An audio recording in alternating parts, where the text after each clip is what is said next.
Bonjour et merci de votre fidélité. Nous allons parler élection sénatoriale ce matin avec l'un des candidats, Zaidou Tavandaï. Bonjour Zaidou.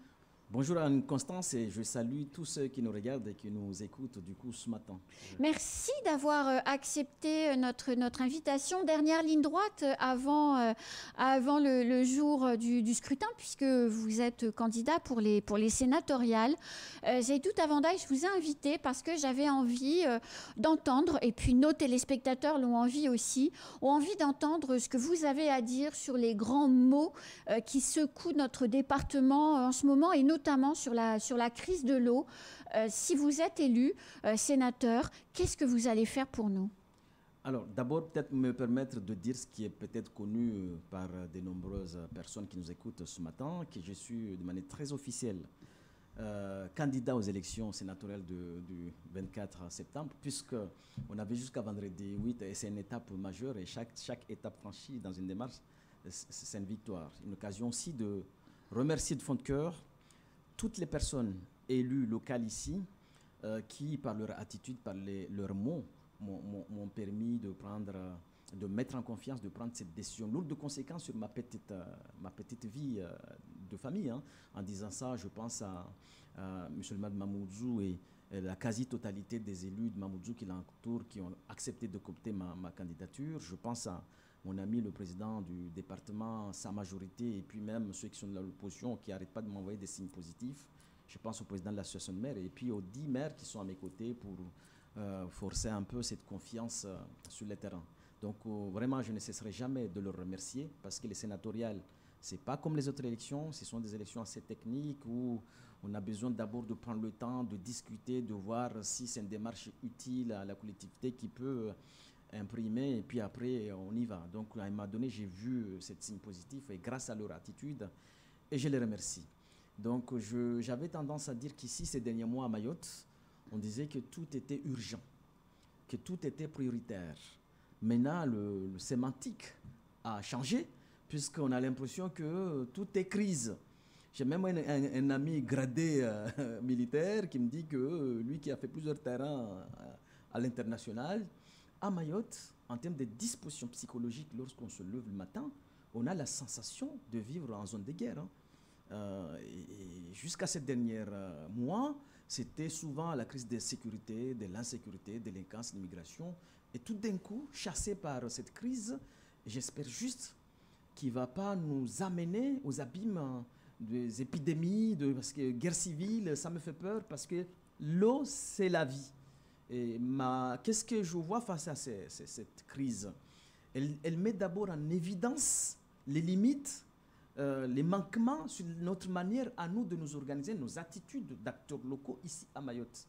C'est une compétence des communes, des 17 communes, qu'ils ont cédé à l'intercommunalité en pensant à être mieux organisés. On gagne en efficacité, on gagne en économie, on gagne tout ça en interco. Et patatras, qu'en période de crise, le président seul dans son coin et 17 maires qui sont au courant de rien et qui souffrent avec la population. Alors que et puis l'État, au local et parfois au national, au fil de l'eau, ça ce qui est inquiétant aussi, qui est surréaliste, qui essaye d'apporter des solutions transitoires. Il faut bien, sinon on meurt. Oui.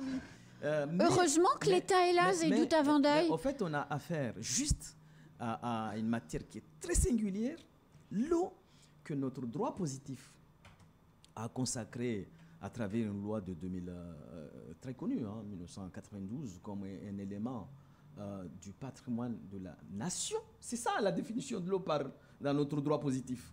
Le droit européen est allé plus loin en 2020, le consacrant un droit que les citoyens ont droit à l'accès à l'eau, de l'eau pour tous. Bah oui, mais ce n'est pas le cas aujourd'hui. Et puis le droit international, même par l'ONU, en fait un élément de la dignité humaine, un droit de l'homme qui doit être garanti par les États. Vous voyez que le législateur français même a fait son job en le propulsant au rang d'élément de dignité humaine. Ça veut dire quoi? Ça veut dire, apparemment, c'est un élément du patrimoine national. Pas normal que le Français de Paris, de Bordeaux, de Nantes, de La Réunion, des Antilles ait l'eau et ait l'accès à l'eau autant qu'ils veulent, et qu'ici on meurt de l'eau. Des initiatives fortes doivent être prises, pas au fil de l'eau. Pourquoi attendre 1 mois, 2 mois pour donner 8 millions de plus pour des tas de bouteilles? C'est ça ce qui, moi, de long m'inquiète. Mais en tant que futur sénateur, élu des élus, représentant de collectivités locales, il y a un chantier énorme à côté de ce destin national à faire ici au local. Il faut que les 17 maires prennent position sur ce sujet aux côtés du président du syndicat des eaux qui ne peut pas être laissé ou qui ne peut pas être seul dans son coin puisqu'on est en crise dramatique. C'est comme ça comment on pouvait gagner face à l'État en face, ce qui n'est pas le cas pour l'instant. Bah non, l'État a récupéré la compétence pour qu'on ne meure pas quand même, Zaïdou Tavandaï. À la fois, je suis un peu confus parce que, étant un militant, un apôtre de la territoriale, je ne suis pas toujours à l'aise quand je vois une atteinte au principe de libre administration des collectivités locales. Et en même temps, je suis d'accord avec vous qu'en période de crise comme ça, et l'État a une responsabilité lourde là-dessus, il ne peut pas rester les mains croisées. Il faut qu'il y aille fortement jusqu'à la nomination de préfet de l'eau en période de crise comme ça. Oui. Moi, je pense que ça va dans le bon sens de gestion de crise. Mais si, dès le départ, on avait tous pris la mesure de la chose, on n'en serait pas là. On est clair. Et le sénateur, demain, c'est une possibilité, encore une fois, d'accéder aux étages supérieurs de ce combat, possibilité de discuter directement avec l'administration centrale et avec le ministère. Moi qui suis d'ici, qui connais assez, qui vit ces difficultés ici, j'espère juste en ce moment-là avoir le caractère et la voix suffisamment tangible pour faire comprendre ici qu'on est en période. Il s'agit ici de patrimoine de la nation.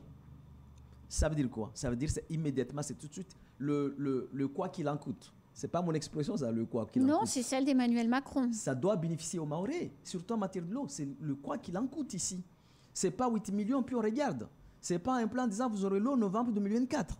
C'est ici, c'est l'application du quoi qu'il en coûte immédiatement, tout de suite. Voilà ma posture sur ce problème-là. Mais les initiatives prises par le préfet en période de crise, ça ne nous agrandit pas puisque ça met en lumière nos manquements dans notre manière de faire. Et dans mon offre de candidature, je le relève souvent, que je suis très heureux d'entrer en campagne avec à mes côtés le président du département, le président de l'association de maires, le maire de Mamoudzou et 9 autres maires. D'abord, c'est heureux quand on vit ça en campagne, mais c'est un fait qui va m'engager, qui va m'obliger, une fois élu, d'être celui qui va être le grand frère ici au local, sur tous les sujets. Le chef de file, c'est le président du département à Mayotte, sur tous les sujets, y compris le sujet identifié sur le premier état, qui sont souvent des sujets suffisamment graves pour ne pas être laissés au milieu de l'État seul. Chef de file à Mayotte, sur un territoire de région, c'est le président du département. Et l'association de maires qui est aussi un partenaire stratégique pour un sénateur. Ensemble, on doit créer les espaces de travail, les conférences des exécutifs, les réunions classiques des associations de maires où on doit se retrouver mensuellement, trimestriellement, de manière à ce que les élus de ce territoire aient une convergence de vues sur tous les sujets. Il faut qu'on ait une direction, il faut qu'on ait un cap. Une fois qu'on a un chef de file, un cap, là, sans doute, on gagnera en efficacité sur tous les sujets. Voilà un peu l'envie, l'offre nouveau, l'innovation, l'utilité que je vois à travers ma candidature. Sénateur élu des élus, à proximité, à côté des élus, et je suis très heureux d'en avoir au moins une dizaine de grands élus à côté de moi. Et demain, ce ne sera pas très compliqué pour moi de le dire, on y va ensemble à Mayotte et au national. Alors, autre sujet, Zaïdou Tavandaï, on le voit depuis quelques semaines, la violence est en train de remonter. Il y a quelques jours, au tribunal judiciaire, un homme d'une 40aine d'années a été condamné à de la prison ferme qu'il exécutera chez lui parce qu'il s'est défendu en tirant sur les personnes qui étaient en train de l'agresser sur un barrage à Doujani. Prison ferme, il fait l'année de prison chez lui. Et de l'autre côté, les voyous qui, pardonnez-moi, nous pourrissent la vie et nous agressent quotidiennement, eux, on les libère, un petit rappel à la loi, et ils retournent à la maison. Est-ce qu'il n'y a pas deux poids, deux mesures, et est-ce que c'est bien normal? Alors, j'ai écouté le rendu médiatique de ce procès auquel je n'ai pas assisté ce matin, même si on se fait un point d'honneur le matin que malgré toutes ces difficultés, malgré ces situations de crise, on fait en sorte à ce qu'on reste républicain ici, en France, pour ne pas rompre ce pacte qui nous permet de vivre ensemble. Mais c'est horrifiant quand on entend ça. Et il faut les vivre. Moi, ça m'est arrivé de me retrouver dans des situations, c'est horrible en ce moment-là. Même dans nos salons, parfois, on a eu à subir des choses comme ça, c'est horrible. Là, on cherche qu'une seule chose, à sauver sa peau. Bon, je ne suis pas un praticien du droit, mais quand on se dit demain, législateur, la possibilité de réécrire ces textes, on se rappellera parce que par rapport à la crise qu'on vit ici à Mayotte, dans le domaine de la sécurité, on s'accorde tous pour dire qu'il y a des outils qui ne sont pas adaptés, y compris parmi les outils, le législatif en pénal. Il faut peut-être muscler tout ça, ici en tout cas à Mayotte. Moi, j'ai été encore directeur de cabinet du maire de Mamoudzou. Quand il avait pris l'initiative en novembre 2020, il a organisé ici les assises de sécurité. Je me promène tous les jours pendant cette campagne avec ce document où les actions sur lesquelles un consensus des acteurs locaux se dégageait, ils ont posé là. À un moment donné, il faut qu'on en prenne possession. Et pour moi, c'est une très bonne base de travail pour le futur sénateur législateur. Je vois 2 chapitres sur ces préconisations à l'issue de ces travaux d'assises. Renforcement des moyens de l'État ici, et puis jusqu'à une trentaine d'actions co-organisées, co-gérées, co-pilotées, de manière partenariale et intelligente avec l'ensemble des acteurs locaux ici. C'est lui qui viendra ici, qui vous dira qu'il est candidat au sénatorial et il a une solution comme ça. En matière de sécurité et de délinquance, à mon avis, c'est quelqu'un qui ment. Et si la sécurité, c'est de la coproduction, d'abord au local, ensemble. Alors, on a une première base de réflexion très intéressante où toutes les intelligences ont été posées. Oui. Il faut en prendre possession d'une seule voix en face de l'administration centrale et que Mayotte aussi, c'est un territoire de France. On ne peut pas continuer à le gérer comme ça, en donnant l'impression qu'on bricole ici. Voilà, on bouchoue peut-être quelques semaines, mais c'est peut-être des opérations comme ça qu'il va falloir pérenniser ici. Parce qu'on vit des choses exceptionnelles. Autre sujet qui n'est pas non plus un sujet de bricolage, parce que ça pose de nombreuses difficultés à la population, c'est les finances des collectivités locales, un recensement inexact, des finances qui sont complexe pour les collectivités locales et en même temps une pression toujours plus forte pour rendre plus de services. Si vous êtes élu sénateur, vous allez faire quoi pour les budgets de nos collectivités? Alors à Mayotte, tout est combat. L'eau, la sécurité, l'immigration clandestine, la non-adaptation des services basiques publics, et les infras sous-dimensionnés, la misère généralisée. Ça, c'est, et moi qui reviens des Jeux des îles de l'océan Indien qui ont eu lieu à Madagascar, j'ai vu ça aussi sur le terrain, la non-acceptation du choix politique de Mayotte dans la région. Mais dans cette campagne, je suis passé dans les 17 communes. La mère des batailles sera forcément la finance locale des communes. Parce que dans les communes, on peut avoir 1001 idées. Mais si vous n'avez pas l'argent, ça ne fonctionnera pas. Alors, on a mis en place ici un outil, la fiscalité locale 2015. Mais à presque 10 ans, quand on pointe, le constat qui ressort, c'est qu'aucune commune de Mayotte n'arrive à dépasser 30% de... Je dis souvent 30% parce que c'est le cas de la commune que je connais mieux, Mamoudzou, qui est pas loin de 30% de son potentiel fiscal, c'est-à-dire un tiers seulement des personnes qui devraient payer, payent. Les autres, ils ne payent pas. Et du coup, quand le maire Mamoudzou a besoin d'équilibrer son budget, il matraque les pauvres qui payent.